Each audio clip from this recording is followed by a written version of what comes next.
Hello dear students, welcome to my channel competitive warriors. আজকে আমরা যে বিষয়টি নিয়ে আলোচনা করবো, অনেক রিকোয়েস্ট এসেছিল যে প্রেসি বা বিভিন্ন রাইটিং তার ওয়ার্ড কাউন্ট কি করে করা হয়, কোনগুলোকে বাদ দেওয়া হয়, কোনগুলোকে যোগ করা হয়, রাইটিং এর সব ওয়ার্ড কাউন্ট করা হয় কিনা, সে বিষয়ে আজকে ডিটেল ডিসকাশন করবো। আশা করি এরপরে তোমাদের কোনো প্রবলেম হবে না, এই ওয়ার্ড কাউন্টের সম্পর্কে সমস্ত কনফিউশন দূর হয়ে যাবে। তো চলো লেট স্টার্ট। তো ফার্স্ট আসি প্রেসির ওয়ার্ড কাউন্টের আগে যে প্রসিডিওর, এর আগেও আমি বলি যে প্রেসির যে ওয়ার্ড কাউন্ট টোটাল যদি ধরো 120টা ওয়ার্ডের একটা প্রেসি থাকে, তো সেই 120টা ওয়ার্ডের প্রেসি থাকলে যে প্রেসিটা আমাকে বানাতে হবে, প্যাসেজটা 120 ওয়ার্ড হলে প্রেসিটা হবে তার ওয়ান থার্ড মানে 40 প্লাস মাইনাস হচ্ছে 5।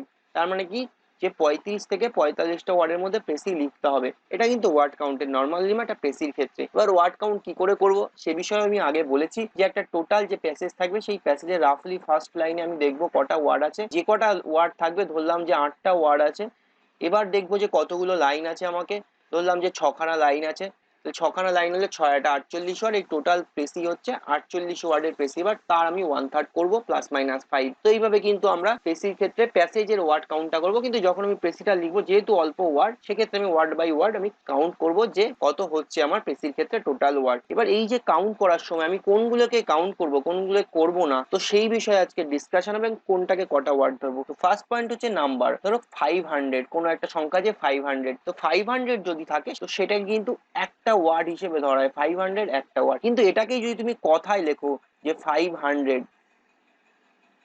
500, তখন কিন্তু সেটা দুটো ওয়ার্ডস হয়ে যাবে। অর্থাৎ যদি তুমি ডিজিটাল লেখো তাহলে একটা ওয়ার্ড, যদি দুটো আলাদা আলাদাভাবে 500 লেখো তাহলে কিন্তু দুটো ওয়ার্ডস কাউন্ট হবে। নেক্সট পয়েন্ট হচ্ছে টাইম। যদি এরকম টাইম থাকে যে 5 PM, 5 PM যদি থাকে, তাহলে কিন্তু সেটা টোটালটা কিন্তু আমার একটা ওয়ার্ড হিসেবে কাউন্ট হবে। টোটাল 5 PM, 3 PM, 12 AM সবগুলো কিন্তু টোটাল একটা ওয়ার্ড হিসেবে কাউন্ট হবে। নেক্সট আসছি ডেট।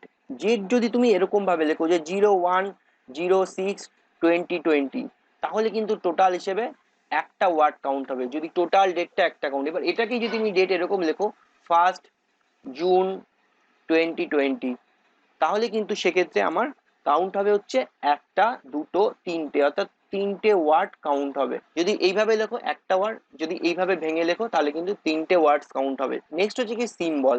সিম্বলের ক্ষেত্রে কিন্তু সিম্বল কাউন্ট হয় না। যেমন যদি থাকে 55%, এই পার্সেন্ট কিন্তু কাউন্ট হবে না এখানে, কিন্তু 55 হচ্ছে একটা ওয়ার্ড হিসেবেই কাউন্ট হবে, একটা ওয়ার্ড 55। কিন্তু এবার এটাকে যদি তুমি এইভাবে লেখো যে 55%, তাহলে কিন্তু সেটা দুটো ওয়ার্ড হিসেবে কাউন্ট হবে। অতএব যদি তুমি সিম্বল ইউজ করো তাহলে একটা ওয়ার্ড মানে সেটা কাউন্ট হবে না, যদি তুমি সেটা কথায় লেখো তাহলে কিন্তু সেটা ওয়ার্ড হিসেবে কাউন্ট হবে, সেক্ষেত্রে দুটো ওয়ার্ড হয়ে যাবে এরকম ভাবে। নেক্সট হচ্ছে আর্টিকেল। এটা অনেকেরই একটা কনফিউশন থাকে যে আর্টিকেল কাউন্ট হয় কি হয় না, অনেকেই প্রশ্ন করে। কিন্তু আর্টিকেল কিন্তু অবশ্যই কাউন্ট হয়। A, N, B প্রত্যেকটা আর্টিকেলে কিন্তু কাউন্ট হবে, এটা কিন্তু মাথায় রাখবে, এগুলো কিন্তু কাউন্ট হয়। নেক্সট হচ্ছে প্রিপোজিশন। প্রিপোজিশনের ক্ষেত্রেও কিন্তু অবশ্যই সেগুলো সব কাউন্ট হয়। আর্টিকেল, প্রিপোজিশন সবগুলোই প্রত্যেকটা ওয়ার্ডই কাউন্ট হয়। কিন্তু পাংচুয়েশন কিন্তু কাউন্ট হয় না। পাংচুয়েশন কাউন্ট হয় না, অর্থাৎ দাড়ি, কমা, ফুল স্টপ এগুলোর ক্ষেত্রে কিন্তু কোনো প্রকার কাউন্ট হয় না এগুলো। অর্থাৎ যদি গ্রিড বা বক্স করে দেওয়া থাকে, তাহলে যে ওয়ার্ডটার পরে কমা হচ্ছে সেই ওয়ার্ডটার পরে কিন্তু সেই বক্সেই কমাটা দিয়ে দেবে, কারণ এটা কিন্তু আলাদা বক্স হিসেবে কাউন্ট হবে না, আলাদা ওয়ার্ড হিসেবে কাউন্ট হবে না। নেক্সট হচ্ছে কি, নেক্সট হচ্ছে হাইফেনেটেড ওয়ার্ডস। খুব গুরুত্বপূর্ণ বিষয়, যদি হাইফেনেটেড ওয়ার্ডস থাকে তাহলে কিন্তু তোমার সেই হাইফেনেটেড ওয়ার্ডসটা কাউন্ট হয় একটা ওয়ার্ড হিসেবে। যেমন এক্সাম্পল যদি আমি দিই যে সিস্টার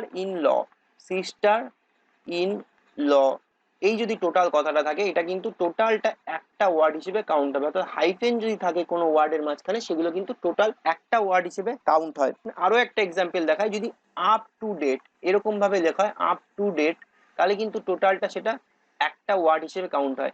এবার এটাকেই যদি আমি ভেঙে লেখা হয় যে আপ টু ডেট, যদি হাইফেন না ইউজ করা হয় তাহলে কিন্তু সেটা তিনটে ওয়ার্ড হিসেবে কাউন্ট হবে।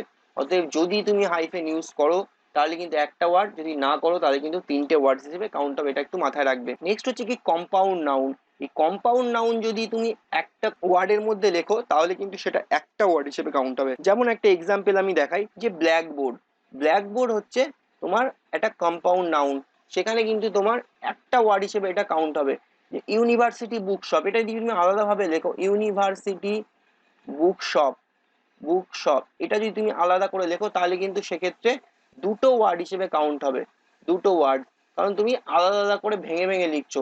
যদি তুমি কম্পাউন্ড নাউন একসাথে লেখো তাহলে একটা ওয়ার্ড, যদি তুমি আলাদা করে লেখো তাহলে কিন্তু সেটা দুটো ওয়ার্ড হিসেবে কাউন্ট হবে। নেক্সট হচ্ছে যদি তুমি কোনো ব্র্যাকেটের মধ্যে কিছু লেখো, সেটা কোনো পার্সেন্টেজ হোক বা কোনো ওয়ার্ড হোক, তাহলে কিন্তু সেক্ষেত্রে কাউন্ট হয় কি হয় না, সেটা কিন্তু অবশ্যই কাউন্ট হয়। যদি ধরো তুমি এক্সাম্পল যে তুমি বলছো যে the service sector has the highest contribution in GDP, নিয়ে ব্র্যাকেটে তুমি লিখলে 62%, নিয়ে 62% লিখলে, এবার কিন্তু তোমার কাউন্ট হওয়ার সময় কিন্তু এই যে ব্র্যাকেটের মধ্যে 62%, এই টোটালটা কিন্তু একটা ওয়ার্ড হিসেবে কাউন্ট হবে, একটা ওয়ার্ড হিসেবে। এই ব্র্যাকেটটাকে কাউন্ট করা হয় না, কিন্তু তার ভেতর যেটা আছে সেটা কিন্তু একটা ওয়ার্ড হিসেবে কাউন্ট হবে। এবার যদি তুমি ব্র্যাকেটে যদি দুটো বা তিনটে ওয়ার্ড লেখো, তাহলে কিন্তু সেখানে দুটো বা তিনটে ওয়ার্ড হিসেবেই কাউন্ট হবে। অর্থাৎ ব্র্যাকেটের ভেতরে যে কোনো জিনিস কাউন্ট কিন্তু হয়। যেমন একটা এক্সাম্পল দিই, the growth rate is high, নিয়ে ব্র্যাকেটে লিখলাম 6%, তাহলে এক্ষেত্রে কটা ওয়ার্ড হবে? 1, 2, 3, 4, 5, 6, তাহলে এক্ষেত্রে কিন্তু 6টা ওয়ার্ড কাউন্ট হবে আমার, এই ব্র্যাকেটের ভেতরে ওয়ার্ডটাও কাউন্ট হচ্ছে। তো আরো একটা মিসকনসেপশন আছে যে আর্টিকেল দি, এই দি কোথাও কোথাও বলা হয় কোনো মিসকনসেপশনে, দি যদি একবার কোনো সেন্টেন্সে থাকে, সেই সেন্টেন্সে একবারই কাউন্ট হয়, পরে আর সেই দিটাকে কাউন্ট করা হয় না। তো সেই কনসেপশনটা কিন্তু একেবারেই ভুল, দি যতবার থাকবে ততবারই কিন্তু কাউন্ট হবে। আমি একটা এক্সাম্পল দিয়ে দেখাই। আমি যদি এরকম একটা সেন্টেন্স বলি, the boy went to the market for the magazine, এখানে দি কটা আছে? একটা আছে, দুটো আছে, তিনটে আছে। তিনটে দিয়ে বললে একটা দিয়ে কি কাউন্ট হবে? সেটা কিন্তু নয়, তিনটে দিয়ে তিনবারই কাউন্ট হবে। অর্থাৎ টোটাল ওয়ার্ড যদি কাউন্ট করি, 1, 2, 3, 4, 5, 6, 7, 8, 9, টোটাল কিন্তু 9খানা ওয়ার্ডস কিন্তু এখানে কাউন্ট হবে। তো সেটা আমি ক্লিয়ার করে দিলাম। এবং নেক্সট পয়েন্ট হচ্ছে যে যদি কোনো কন্ট্রাক্টেড ওয়ার্ডস থাকে, কন্ট্রাক্টেড ওয়ার্ডস মানে এরকম আইটি অ্যাপোস্ট্রফি দিয়ে ইটস, এরকম যদি হয় তাহলে কিন্তু সেটা ওয়ান ওয়ার্ড, অর্থাৎ একটা ওয়ার্ড হিসেবে কাউন্ট হয়। কিন্তু এটাকে যদি ভেঙে লেখা হয় ইট ইজ, তাহলে কিন্তু সেটা দুটো ওয়ার্ড হিসেবে কাউন্ট হয়। অতএব কন্ট্রাক্টেড ওয়ার্ড কিন্তু একটা ওয়ার্ড হিসেবে, এবং যদি সেটাকে ভেঙে লেখা হয় তাহলে কিন্তু দুটো ওয়ার্ড হিসেবে কাউন্ট হয়। তো ফ্রেন্ডস, এই ওয়ার্ড কাউন্টের বিষয়ে আমি সব ডিসকাস করলাম যে যত রকমের হয়, তো এইভাবে কিন্তু ওয়ার্ড কাউন্ট করা হয়। তো তোমাদের যদি এরপরে কোনো কনফিউশন থেকে থাকে তাহলে অবশ্যই আমাকে কমেন্ট বক্সে জানিও। তো ফ্রেন্ডস, ভিডিওটি ভালো লাগে লাইক এবং শেয়ার করো, আর যদি কোনো কোয়ারিজ থাকে তাহলে কমেন্ট বক্সে জানিও। খুব তাড়াতাড়ি দেখা হবে একটি নতুন ভিডিওর সাথে। চলো, বাই বাই।